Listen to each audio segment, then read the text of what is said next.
Kardashian, que se llama, este libro se llama, de Kim Kardashian, se llama Selfie.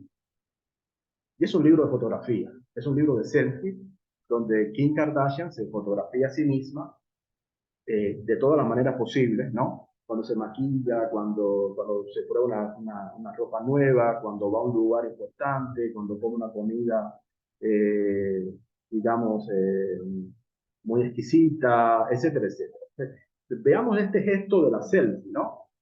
Ya no es el autorretrato, es como la autofoto, ¿no? Con el dispositivo celular que nos tomamos a nosotros mismos para colocarnos a nosotros en el centro de atención y de validación en las redes sociales. Vean cómo el antropocentrismo, que era un todo, una especie, con esas discriminaciones que le dije, la distinta lógica de poder, se transforma ahora en una especie de, no sé decirlo ahora, en este momento, pero es el centro no es el hombre como especie, sino el individuo. Es el narcisocentrismo, ¿no? Narciso es ese joven de la mitología griega que es bello y está tan enamorado de sí mismo que se mira a las aguas, se enamora de su imagen. Llega un momento en que pierde la noción del tiempo, se cansa, se duerme y se cae en el río y se ahoga, ¿no? Ese era el antiguo mito de Narciso. Gilles Lipovetsky dice que el narciso contemporáneo ha dejado de ser contemplativo, ¿no? Como este narciso de la cultura clásica y se ha convertido en una especie de neurótico, es un narcisismo neurótico, que siempre tiene que estar reconstruyendo tu imagen, actualizándola, optimizándola, mejorándola, ¿no? Para seguir generando atención en un sistema de estímulos emocionales constantes que es el capitalismo emocional contemporáneo. Entonces, esta es la época lamentablemente decadente en la que vivimos y que necesitamos reflexionar, discutir y ojalá podamos generar también alternativas desde nuestros espacios comunitarios y sociales. Lo dejo aquí. Estamos hablando de la trampa y no de la solución, pero abrimos la discusión porque esto lo vamos a seguir trabajando en las sesiones siguientes. Abrimos un mínimo de tiempo, empezamos muy tarde, ¿no? Abrimos unos minutos para que ustedes también puedan eh, devolver sus impresiones, hacer feedback, hacer un poco de eco de lo que hemos compartido en esta sesión.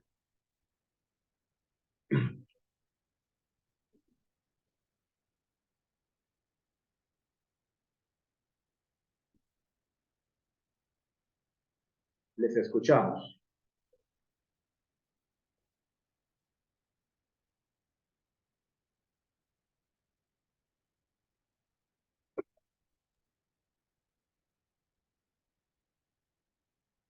Bueno, en lo personal siento que el centro o la raíz del problema para mí es esa desconexión de como seres humanos nos hemos desconectado de la naturaleza y nos sentimos como si fuéramos algo aparte, independiente y, y creo que ahí es donde nace todos estos problemas que estamos después intentando analizar. Y creo que esto lo aprendí de Laudato Si. Esta fue mi reflexión y mi conclusión de Laudato Si, que todos los problemas que tenemos, sociales, económicos, políticos y ecológicos, es a partir de eso, que como seres humanos nos hemos separado de la naturaleza. Me llega la cuestión es que si pasamos del antropocentrismo al hiperindividualismo, ¿qué es lo que sigue después de eso? Vemos que esto sigue avanzando y sigue empeorando. ¿Qué es lo que sigue? Y tal vez no por ser dramático, pero puede ser la autoextinción si seguimos un camino así tan desviado de lo que deberíamos estar haciendo, solamente.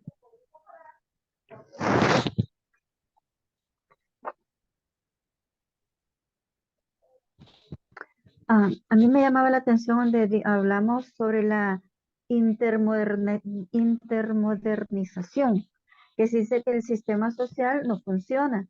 Entonces, y nosotros vemos que Perdón, no funciona.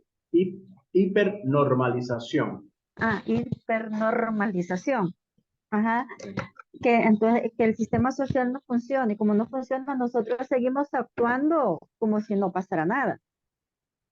Eso quiere decir, me lleva a que nosotros nos acomodamos a recibir lo que viene de nosotros, a pesar que no estamos de acuerdo, pero nos acomodamos a ese estilo, quizás por no meternos en problemas o por lo mismo acomodamiento que tenemos y no damos un paso más al cambio que nosotros mismos sabemos que necesitamos. Pero quizás nos acomodamos y por eso terminamos como aceptando lo que nos viene, a pesar que sabemos que está malo. Entonces, ¿qué podemos, o sea, qué actitud debemos de tomar ante esta situación? Ujú.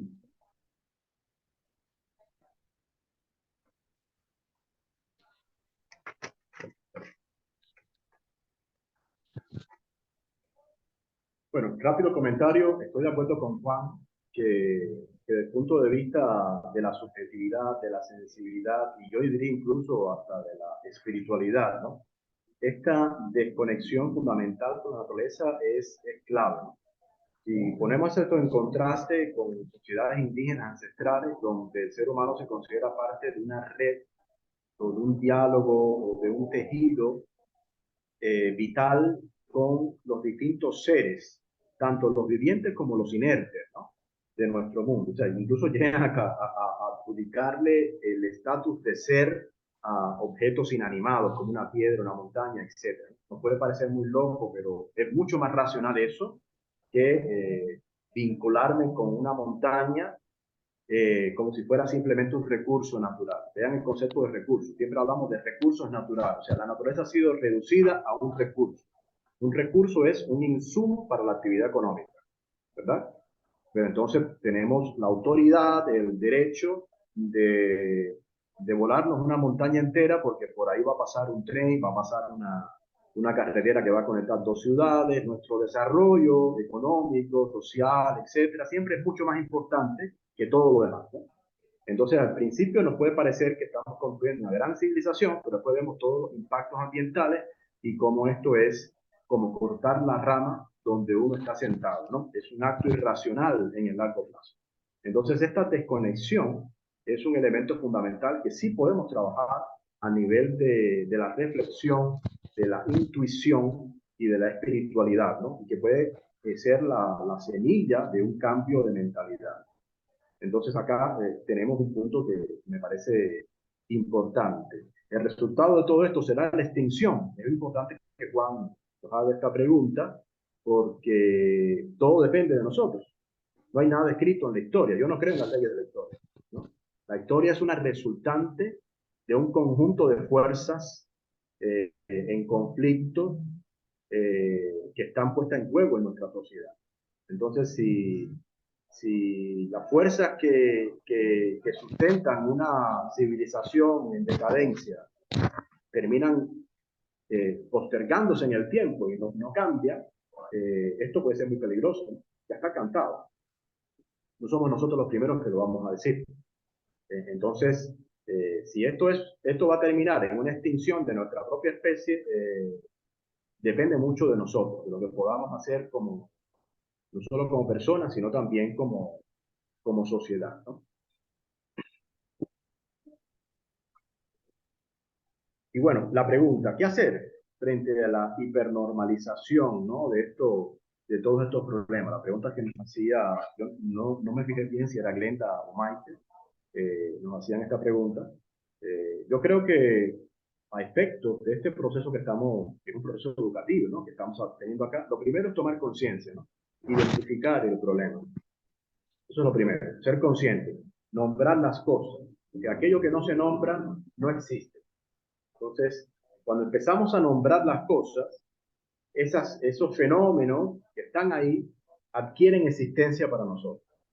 Y al adquirir existencia para nosotros, nos podemos ocupar de ello, reflexionarnos y tomar acciones al respecto. Lo primero es tomar conciencia, nombrar las cosas. Ahí, por ejemplo, las herramientas de pensamiento crítico son útiles y las distintas herramientas que también podamos tomar de nuestra propia tradición cristiana nos pueden ayudar a nombrar las cosas. Eso es lo primero, ¿no? Lo segundo es reflexionar en torno a nuestra propia condición, nuestra propia subjetividad, nuestras propias relaciones, para imaginar una forma distinta de ser, ¿no? Entonces viene también esto implica una relectura de nuestras tradiciones espirituales, filosóficas, culturales, y al releer nuestras propias tradiciones, nos podemos producir un nuevo marco para la acción personal y colectiva. Y por supuesto, lo tercero es la acción asociativa. O sea, tenemos que hacer cosas a nivel personal, pero lo que tiene siempre mayor impacto es aquello que hacemos en conjunto con otras personas. Entonces, la acción asociativa, que es lo que llamamos praxis, siempre y cuando la acción asociativa implique cambiar algún aspecto de la realidad o modificarlo, es el tercer paso a tomar en consideración, porque después podemos ser personas muy conscientes, pero que solo se limitan a ahorrar la luz eléctrica y el agua, quizás tener opciones de consumo más responsables, lo cual es muy importante, y a reciclar cosas, pero no hacemos nada más, no es suficiente. ¿Okay? Pero necesitamos involucrarnos en actividades, en procesos que sean colectivos, que sean asociativos. Entonces, un poco por ahí va el horizonte que tenemos, ¿no?, para la reflexión y la acción.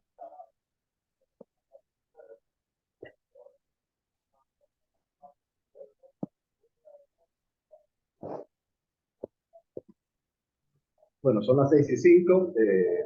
Pudimos terminar en tiempo récord, ¿no? A pesar de la demora, por lo menos planteando, ¿no?, los elementos básicos de la conversación. En la próxima sesión vamos a intentar hacer eso, vamos a intentar hacer una relectura bíblica y teológica de nuestra tradición, porque pareciera que el antropocentrismo está fundamentado en la Biblia, ¿no? Pareciera que el antropocentrismo judio-cristiano y occidental está fundamentado en la Biblia. Y la idea es quizás argumentar que esto no es cierto, que esto no es verdad, que la Biblia realmente nos cuenta una historia distinta, solo que la interpretación que se le ha dado a lo largo de la historia occidental ha tergiversado un sentido originario de la tradición. Y eso es lo que queremos recuperar. No quiere decir con esto que la tradición cristiana judio-cristiana sea perfecta, que sea la única fuente de sentido, pero podemos sacar mucho más provecho de ella que lo que se nos ha ofrecido a través de la lectura convencional y conservadora occidental. Entonces, eso es un poco la tarea de la próxima sesión, releer nuestras tradiciones bíblico-teológicas. Y aprovechando, Alejandro, le voy a pasar en cuanto pueda un link para los que quieran ver el documental de Adam Curtis y exploren un poco esta noción de hipernormalización, porque me parece que es interesante, ¿no?, para leer nuestros tiempos. No se te escucha. Muchísimas gracias, Alberto, y gracias a ustedes por participar. Vamos a ir viendo, voy a ir hablando en la semana con los que han faltado, a ver qué pasó y que si pueden conectarse la próxima. Perdonen por todas las fallas, pero no sé qué está pasando en mis computadoras, pero se me apagó 3 veces y no sé. Mañana llamaré al técnico para poder reparar. Espero que igual se haya grabado, porque me dijo Juan que cuando se cayó se interrumpió la grabación y bueno, yo lo vi un poco más tarde, así que vamos a ver cómo queda, voy a intentar recuperar. Así que bueno, muchas gracias y nos vemos el miércoles que viene. El link siempre es el mismo, yo igual lo envío un rato antes, y cualquier cosa que Alberto me mande para ustedes, intentaré. Esta vez, confieso, Alberto, el video se los mandé recién hoy. Entonces, Okay. la próxima intentaré hacerlo inmediatamente que me lo manden, ¿no? Así que bueno, muchísimas gracias. Buenas noches. Muchas gracias. Buenas noches, Buenas noches. Alberto, Alejandro, a todos. Gracias. Hasta miércoles. Hasta el miércoles. Buenas